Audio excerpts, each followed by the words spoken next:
Hello and welcome to this very new idea, which is an interview. I'm here with Sara Robin, who is a documentary filmmaker, and she's currently interested in making a documentary about digital minimalism and the impact that phones have had on our lives and just how we interact with them. And I'm just here to have a conversation with her about why she's wanting to make a documentary, what inspired it, what's her experiences, and also just to kind of get an idea of what is in it for us. Like, why should we think about this? And, yeah, I just want to answer some questions basically. So, hi, Sarah. Nice to meet you. Hi, Ella. Thanks so much for having me. Do you want to introduce yourself as you rather than me introducing you? Yeah, I'm Sara Robin. I'm a filmmaker. Grew up in Germany, currently based in the US. And for a very long time, I've been interested in questions of technology and society. And I call myself half hippie, half sci-fi nerd. And I think both of these perspectives have always informed my work and is also what ultimately drew me to this topic at hand. Yeah. So, what was the spark moment that kind of interested you in digital minimalism? Was there like a book you read or a video you watched? Like, what was it that sparked it for you? It's actually shockingly long ago. I'm sometimes embarrassed when I say that because I realize how long I've been sitting on this, if you will. In 2009, I came from Germany, where I had grown up, to Melbourne, Australia, to study my undergrad. And I went from a society that didn't have Facebook yet to a society that did. Obviously, in college, those were the people who adopted it first. So when I came to Melbourne University, the friends I had over there were all on Facebook. And they were talking about Facebook, what to me felt like 24/7. That was the topic of conversation. And look what he posted, and look what she said, and did you see that? And I thought, how weird. Like that makes it felt like conversation went from being this to being that. It was a lot less interesting and a lot more monotonous. People would be sitting there looking at their phones, not really interacting in real life, but instead interaction moved to that digital platform, which is all very foreign to me. and More so, what I started realizing very quickly was how it drew people's attention back onto themselves, like a mirror you have with you 24/7. And you're at an age where looks matter anyway, and everyone still wants to figure out who they are and be their best selves and be cool and whatever. And that technology just heightened that whole experience in a way that I found very uncomfortable. And I made the decision then that I wasn't going to get on it. I eventually did reverse that decision, but it took many years. Yeah. And do you feel like with social media, obviously that was, almost 2 decades ago now, almost. Like, how do you feel like that's changed over time? Do you feel like your perspectives on social media have shifted to be more accepting, or do you feel like you still have a kind of questioning and almost suspicious mindset about it? Oh, it grows ever more suspicious. Back then, it was, I mean, if you compare where it started to what it's now, it was a lot more benign back then. It wasn't monetized in the way it is now. It wasn't perfected in the way it is now. It was way less adept at keeping us captivated. And it had much less of a reach, too. So impacts weren't understood at all. It was a fun new toy that people played with. And the fact that I was critical then, makes me much more critical now.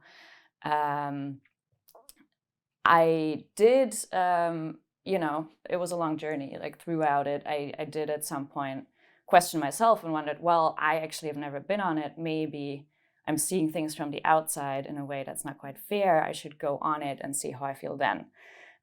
So I actually made myself, I pulled myself into the experiment. And that was in 2013 when I just moved to Boston for grad school.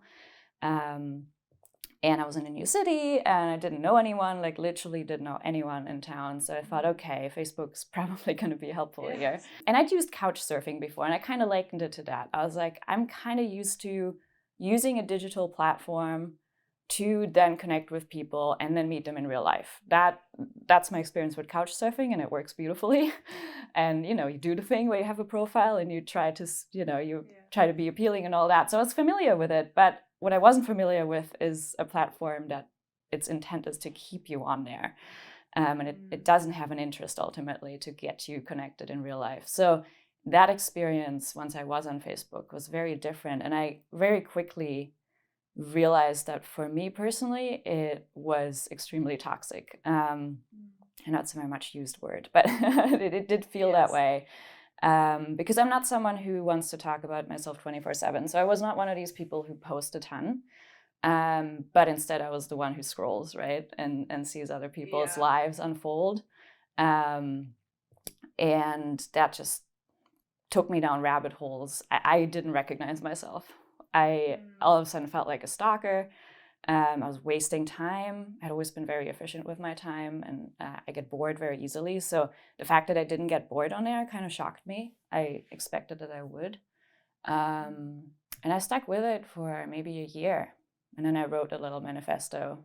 I'm leaving Oh because wow. this is turning me into a bad person. I wish I still had it. I thought I Oh, I was did. gonna say, Yeah, yeah. I took screenshots of it at the time. Maybe I can find it somewhere. And, Yes. ironically, that was the most liked post that I ever posted on Facebook. And I Yeah. remember commenting on that, being like, well, that's irony. I'm still going to leave though. Yeah. Even though I'm like on this, on this successful topic here right now. Yeah, and so I left. And then a couple of years later, I got Instagram because of filmmaking and just feeling that so many people asked me for it that it almost felt like a digital business card. Yeah, it does feel like that now. Like, if you don't have a social media platform to offer people, like, in terms of, here's what I do, this is like my portfolio in a way, it kind of is a way of presenting it that's accessible, which you'd think that a website would be accessible, but everyone wants to be able to keep note of all these pages. And like by following people, that's a really good way of doing that. So like with Instagram and obviously your filmmaking, have you ever used it in a way that you feel like is for business rather than for consumption? Or do you feel like there's still like crossover between those things?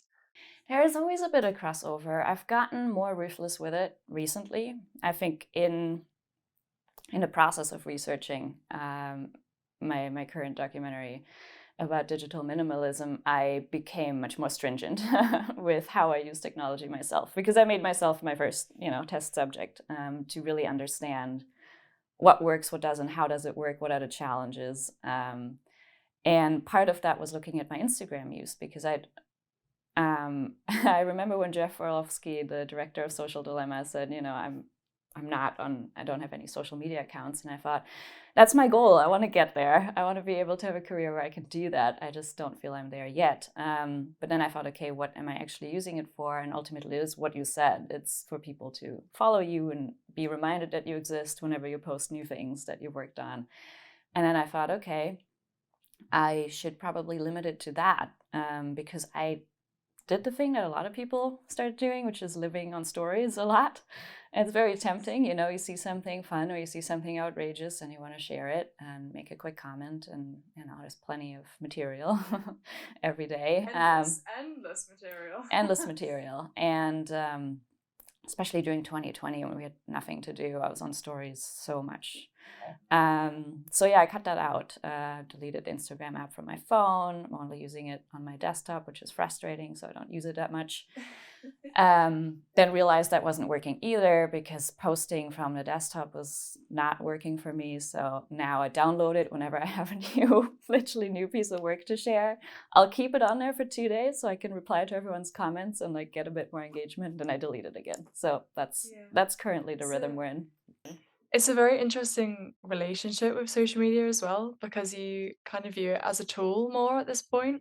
And what kind of do you think there's a way that individuals can use social media as a tool rather than becoming a tool? Which is something I always say is like, you don't want to be used by the app, you want to be using the app for your purposes. And like, what's your thoughts on changing your perspective on these apps and how we can do that? Yeah, that's a big question, and that is the question that I want to explore in the film. Um, because I think what we first encounter is that it is quite hard. I'm definitely someone who got addicted to my phone to the level where I would pick it, take it out of my bag and check it for no reason at all. And I would catch myself going on Instagram without no reason at all. Again, just like had a moment to fill, or something made me uncomfortable and I had to escape into my phone. Like I would do that in a way that was very unconscious. And I'm somebody who loves to daydream. I'm someone who loves to zone out, who doesn't need a lot of input. And the fact that it still got me in that way and I was behaving that way was very concerning to me. I think to embark on that journey, right, to change it from something that uses you to something that you use, it usually needs some sort of inciting incident. It needs some kind of realization this isn't working. And I had that realization when I was working full time in LA as a producer, and I was constantly on my phone. My relationship was suffering because of it, and I kept justifying it with, well, it's work. I always have to be available. These projects are, high pace, high stakes, and I need to catch errors right when they happen. So I always need to look at my phone, essentially. And fast forward 3 years of doing that, I could not read a single page in a book without glancing at my phone, even if nothing was coming in, right? Just habitual, like distracted mind. Yeah, it's like, oh, there might be something. There's Yeah, refresh. yeah. Yeah. And I'm someone who prides herself in hyperfocus. That has been one of my superpowers. And seeing, and I used to just devour books, read so many books, and seeing that was happening to me, that scared the shit out of me. That was really terrifying. So that started, and then the social dilemma came out like a year later after I realized that this was happening. And then I was sitting there and I was like, okay, it ends with that get off social media. I was like, okay, I guess I have to do that. And I did what a lot of people did. I, put screen time on my phone and limited my Instagram to 15 minutes a day. It didn't do anything other than making me feel slightly guilty that I kept blasting through it. And I thought, okay, this needs a much deeper approach. And then I started researching, found Cal Newport's work eventually in his book, Digital Minimalism. And the way he laid it out, that was the first time it made sense to me, which was we're dealing with addictive behavior. It's a weak addiction. It's fairly easy to get rid of it, but you will experience, a version of the withdrawal symptoms that we're familiar with substance addictions, which is it'll feel uncomfortable and you'll feel a void. And that void is it's very hard to sit with. A void, a social void, especially now that we're drained after years of isolation due to COVID. It's a very difficult feeling to confront. And the best way around it is to be very proactive in filling your time that you now have by not being on social media with things that you actually enjoy. So it's a matter of like, what are you giving yourself to actually fill your cup, right, with things that are positive and exciting. And if you do that right, all of a sudden staring at glowy screens seems like a really boring pastime. And then it becomes easy, and then it's easy to use it as a tool because you don't feel that void anymore. So in terms of your film, what is your concept? Do you have any kind of plans or like what you want that to look like and how you want your experiences to be reflected in that film? My plan is to find several individuals who are interested in becoming digital minimalists. So that means interested to look at their technology use and figure out what it is, what value it is that they get out of that, and then optimize their use to get that value and nothing else. So get rid of the distractions of the time spent that you don't want to spend on social media and become very intentional how to use technology. And my plan is to follow those individuals for a number of months. Not continuously, but checking in every so often. Don't want to scare anyone, and see how the process unfolds and see what works. As Cal Newport lays it out, it's a 30-day process, so those initial 30 days will be the most intense. But my hope is to check in after a while too and see how it's going. And my goal with that really is to show there's no one size fits all, and digital minimalism, like Cal Newport's digital declutter process, is very clear about that. It's about what do you actually need from technology, and that's different for each of us. And what are the things that you're now missing in your life that you want to get back? And that's also a very different scenario if you talk to someone who is a Gen Xer or even a millennial like myself. We have memories of what it feels like to live without technology constantly being around us, and we'll have ideas what the things are, that we're not doing enough anymore. Like I have a whole list. But for people who grew up in a digital world, which is something you can relate to, I'm sure, Yes. you may have never fully explored some of these things. So then that's um, a task that maybe requires a little more energy and more experimentation of figuring out, okay, what are the things I always wanted to try that I haven't, or what are the things I think I would enjoy that I haven't, tried out. So it's that period of venturing out.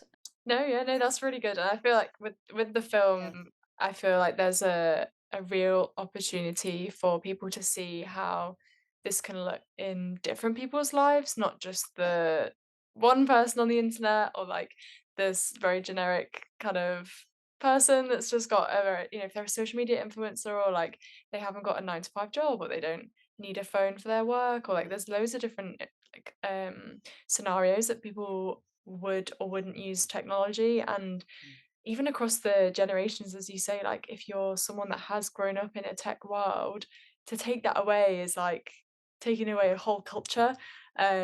Whereas for people who are older, that maybe is like a nostalgic desire that is wanting to get back. I think it would be really interesting to see across different individuals how they experience that and what techniques work and don't work for different lifestyles, and whether that can be something that viewers can take away and say, "Oh, that's me. I resonate with that," or maybe I'm maybe more this person, and it gives people options rather than, like you say, a one size fits all. Yeah, and I'm interested to. I actually found a Gen Zer who's interested to do this, Amazing. and she's very active on social media, and she uses it for lots of different purposes too. From raising awareness about mental health to showing off her latest look, like it's all in there. So it'd be very interesting to divvy up and figure out like what gets to stay, what has to go. And I would love to find a parent with kids who are at the age where they maybe demand screen time, and how to negotiate that, but also how to negotiate, your own phone use as a parent, and what kind of example it sets if you're on your phone a lot. That's a story I hear from many parents where they struggle balancing that because their work demands them to be on their phone. Their kid calls them out how much they're on their phone. Like, how do you find a system that works and that ultimately is a way that respects everybody's attention and respects your relationship with your kid, and really think hard about what role model you set with your behavior. Um, and yeah, I'd love to also find somebody who is very reliant on their phone for work, because that is obviously a setup I relate to a lot, and that can also be very tricky, especially if work doesn't just go 9 to 5 and then you're off the hook. Yeah. And yeah, it is.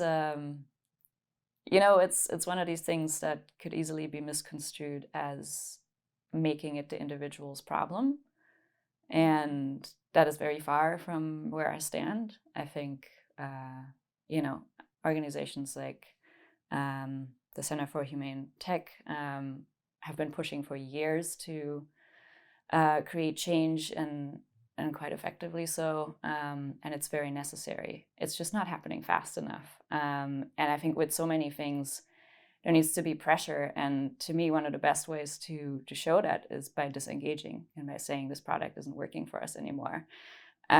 This needs to change. It's kind of similar to organic food. You needed the pressure from all directions. You needed it from consumers who said, we don't want this poison food. The consumer voice is just as valid in the social media world as it Yeah. is in the like material world. It is, it is. But it's also for sure not the only voice. So far from saying that. And I'm actually very curious as part of that process to kind of maybe get some clarity on what would be some features we'd actually want these things to have, like what how could Instagram serve us better? I think it'd be really cool to get examples of people realizing that and thinking about that, making suggestions, And to perhaps. like Yeah. visualize like what a social media for the well-being of people would look like rather than a social media that is hindering of people, and how that shapes society. And then people will have very different visions of that. I think it will depend on each experience, and like some people who do use it for a work example, maybe like, "Oh, I would love to be able to separate out a work feed or a personal feed, or like have set times that you could use it, or even little like features like that could make a massive difference in terms of the way people use it. So like for example, if you take shopping for example, a lot of shops have opening and closing times, which therefore limits the time that you're spending on that. But then with things like Amazon, that eliminates that altogether. And it's that same sort of thing of, is there a way of kind of limiting, but not too limiting to the point where we're not accessing it? I find that really interesting. That's such a great point. I remember the time when in Germany, the stores started opening on Saturdays, not even Sundays, Wow. Saturdays. And it was a huge discussion because people said, well, this is infringing on our weekend. Now, all of a sudden, we'll start, doing uh, these chores on Saturday, and it's going to eat into family time. And it was very contentious. And for a while, they closed earlier, like I think 4 p.m., if I remember correctly. And now that's unthinkable. Like, there's not even a question that stores will be open, on Sundays and everything, and everyone's shopping all the time. But then, as you said, it's now also 24/7, and it's always there in your pocket if you have a second of boredom to fill. So it went from being concerned about our Saturdays to it just literally being there with you, when you're trying to fall asleep in your bed. Yeah, and I also feel like with social media, it has become an almost 24/7 shop because of the way that influencers and advertising and brands are using it as a way of selling. And it feels like sometimes that was partly why I didn't like using it, was because of the feel like I'm constantly being marketed to, and I kind of wanted a break. I was like, if I want to go shopping, I go into town and I go to the shops, or I go onto the website that I wanna go on. I don't want that to be interfering with the it's it's like a blend of all the different areas of my life in one place, which can seem very chaotic and like an information overload. And it's like marketing, but also personal family stuff, but also memes, but like videos and interesting interviews or podcasts. And it's like this multimedia plethora. Like imagine like a ball pit, like in a kids play area where there's just like loads of these colorful balls and it's difficult to get out of. It's so fun, but you're like, oh, it's kind of overwhelming. That's kind of how I feel about that. But yeah, it is a 24/7 world for sure. Yeah. Yeah, and it can be incredibly alluring. I have a no online shopping policy right now for clothes anyway. Oh, very good. Can't That's do so interesting. because it gets me in moments of weakness. And part of that process, I think, is also figuring out your own patterns, because once you realize those, you understand your vulnerabilities, and then you can protect against them. And I think that's what we need. Like when people say we need, people who are like, we need society to be more empowered, to be able to face these algorithms and not um, basically hand over our decision making to them. I think that's part of the process, like really understanding our vulnerabilities and acting accordingly. And for me, I noticed, online shopping happens not when I need a new piece of clothing. It happens when I'm either stressed at work or, going through a difficult time in my life, and I will just find myself on those sites. Don't even know how I got there. So now it's like only thing I'm allowed to buy online is, if anything, secondhand clothing, because it is a very good platform for that. But even that, I have to put certain limits on. It made me realize how aggressively brands advertise, especially to women. And Instagram, I mean, I feel like when I go through my stories, even every fourth thing is like some kind of clothing. And even over the past year, they've gotten incredibly good at understanding my style. And my style is not a very common one. And they figured it out. And that, to me, that's when I was like, all right, no more. Even if they have the perfect item of clothing, I'm not going to buy it there. I just won't, because that goes too far. It made me very, it creeped me out, to be honest. Because it's also like Instagram recently introduced a shop feature on the app as part of the interface, which doesn't seem to line up with what it started with at all, and in fact seems a lot like it's being fed by advertising and brands saying we want to sell on your app, and they're going okay, and then it's like at the expense of us and how we view and use this app. But yeah, it is like for me, it's an overarching consumer concept, and whether that's consuming information, if that's consuming products, it's like it is a product itself, and we are customers, and we have to treat it like that. And if we're dissatisfied with that product, we should be talking about that and having our voice be heard. But yeah, I mean, for your documentary, do you feel like that's something you'd be exploring in terms of the consumer voice? Or is it more to do with individual experience and adapting that? Yeah, both. I think it has to be both because, as I said, I think there's a danger that the message of the film could be construed as, go fix it yourself, like climate change, like drive less, uh, use, reuse, recycle, those sorts of things. Sure, they're great, but putting the blame on the individual is not the right way to go. It's a systemic thing. And the same is true here. And I want to make sure we don't lose sight of that. So because of that, yes, we'll definitely explore consumer. I don't even want to know if I want to use the word consumer, but Okay. customer, user, I don't know. All of it sounds bad. But we want to, yes, people, exactly. We want to look at people power. Absolutely. And I can tell you just from talking to people about making the film, I have like a good dozen of friends who are now experimenting with different ways to get off their phones more. And I didn't even try to convince them. I just told them what I was doing. Or they saw that my phone is black and white. Or they noticed that I look a little more relaxed. Like literally, it was a cacophony of all these things. So there's definitely an interest in that. And to bring it back to what you said earlier about Instagram basically now being an online commerce site, I think there's also a silver lining to that because more and more people start realizing what it really is. It's becoming more honest as to what it really is, yes. And it's becoming less user-friendly as a result of that. And more people are kind of disenchanted with it. And I think there's also a general sense, even before the social dilemma, that I think the social dilemma picked up on very well, a general sense of this doesn't feel right. Like this doesn't actually make us happier. It's draining us. It's flattening our life experience to something that, it just feels, I think one of the common terms for it is like, feels like our life is being degraded in some way. And I think there's a general sense of that, which makes me think this film will come at the perfect time. Yeah, and what is the message that you want people to take away from your film? You mentioned that like obviously it could end up being like just don't use your phone. It's like obviously that's not the message you want. So what is the message that you would want people to go away with? You have the power. I think that's the key message. And you have a lot more power than you think. These things feel very addictive, but they're actually quite easy to shake if you go about it the right way.